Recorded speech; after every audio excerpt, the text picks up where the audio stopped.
All right, good morning, everyone. Our group is called CIRCCulate, which stands for Communication in Relation to Chronic Illness Care. My name is CIRCCulate. I'm a registered nurse at Toronto General Hospital. I work in cardiology with people who have chronic illnesses. And this is Han, and this is Vivian. They're both programmers here in the Department of Electrical and Computer Engineering. So as you may be aware, almost half of all Canadians suffer from at least 1 in 10 common chronic conditions. And unfortunately, chronic illness disproportionately affects seniors, as you can see in the second graph there. The goal of our app is really targeted towards people like Susan here and her father who lived with chronic heart failure. So the number of appointments and healthcare systems that they're trying to coordinate and navigate can be really challenging for patients and family members who share this responsibility. So our app is designed to support this management, share these responsibilities, and overall enhance patient autonomy to improve outcomes for patients with chronic illnesses. So our goal achieves this through 4 key features. The first is a shared calendar with event lists that people can sign up for. The second is a library of appointment audio recordings and text transcripts for people if they aren't able to attend an appointment to be able to have a sense of that information that was shared. There's a timeline of events and updates that the patient can use and also can be added to from all the users if they want to provide updates to other family members. And finally, a living advanced care plan, which identifies substitute decision makers and any healthcare preferences that the patient might have if they cannot speak for themselves. So we will move into the demo now. For this demo, we have 2 screens going. Han is going to be the patient. I'm going to be the healthcare provider, and also I'll be narrating the situation. Vivian's the family member, so you can see their respective screens above each of them. So today, Han is a patient with heart failure. He needs to go for an appointment at the heart function clinic. Vivian was supposed to attend with him, but at the last minute, she could not. Okay, so you can see all my events can be shown at this screen. Because I have set up for this event, I will go to my event to check it. Since I cannot go to that meeting for the last minute, I'm just going to cancel it now.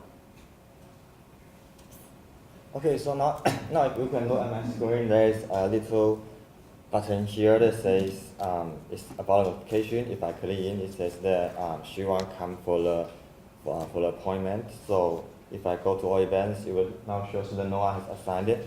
And if I click on detail, I can see the detail of the appointment. So now I just click this little red button here that will take me to the recording section. Because I have bad memory, so I will just record everything that the doctor says so that my family can know what's going on. Okay. Okay, Han, so unfortunately your heart failure is worsening, and we'll have to admit you to the hospital today in order to give you some IV medication and manage your heart failure. Okay, so now when I press the stop button, it will be automatically translated into text. So after that, I can select. So this is my appointment title, and then I can submit it, and then I will let you handle the rest. Well, the notification popped up in my screen. So it tells me that Han has uploaded a new recording. So I will just go to the library to check it. Okay, so I'm going to hear what the doctor said. Hey, Han, so unfortunately your heart failure is worsening, and we'll have to admit you to the hospital today. Okay. Technical difficulty. Okay. So if I don't have the time to listen to the audio, I can also go to this T button, which will take me to the transcript page. Yeah, as you can see, that is the content of what the doctor said. Okay, so after this, Han is taken down to the emergency department where nurses begin IV medication, and he waits to be admitted to the hospital. Now he can make a posting to his timeline to update his family about how he's feeling and even where he's located. Okay, so now since I'm in the emergency department, I will just create a new timeline telling my family that I'm in the emergency department. So I click on this red icon here, and I will say emergency department. Do I need to answer? Take a phone. Okay, so now I can take a photo of myself. Just try to look it. Yeah. So now when I close this pause button, and the new timeline will just show up here. You see? Okay, so I go to my timeline and I see that Han has just posted a timeline. So before that, I was kind of worried because he went to the emergency room. But now seeing his photo, I feel much relieved. And as you can see, we scroll down the timeline. There are different colorful icons. So here, like the yellow stands for the recording, and the pink one means there is a new photo. And if you go to see our notification system, you can see that color actually corresponds to each other. Great, perfect. So Vivian arrives at the hospital just as Han is being transferred to the coronary care unit. At this point, the hospital staff require the information about his substitute decision maker in the case that he gets sicker and he isn't able to make decisions for himself. Okay, so the last part, bottom, the cross button, which stands for the advanced care planning. And as you can see, because I'm not Han, I cannot edit this, but I can show this to the doctor. And Han also fill out the care preference in advance, so that may be helpful for the future. Perfect. So that is the end of our demo. We'll just switch back here. Perfect, so now we'll move on to the structure of the software. Okay, so now I will talk about the structure of our software. So first there's an authentication, and then when the user log in, they will have access to the communication management, where there's basically three functions. Event management, recording, and timeline. You can see the arrow here means the data flow. And the user can also access the ACP where these components that are connected to a database. And when user make changes in the common communication management, it will generate a notification that will send back to the user, and also the notification will be stored at database, and database is also connected to storage.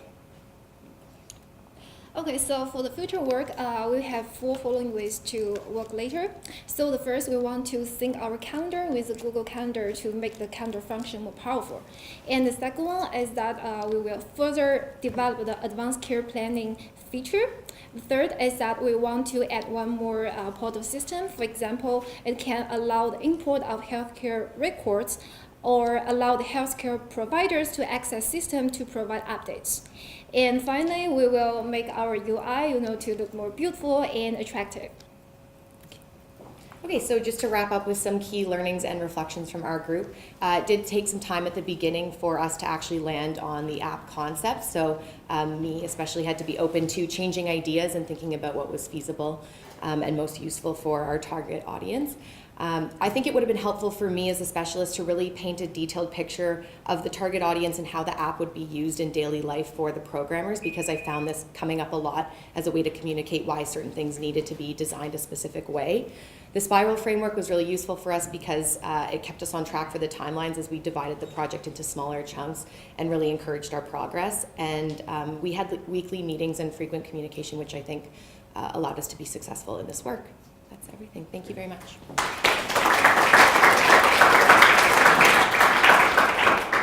It's a really compelling app, and all of us who've been through these things could see why it would be really useful.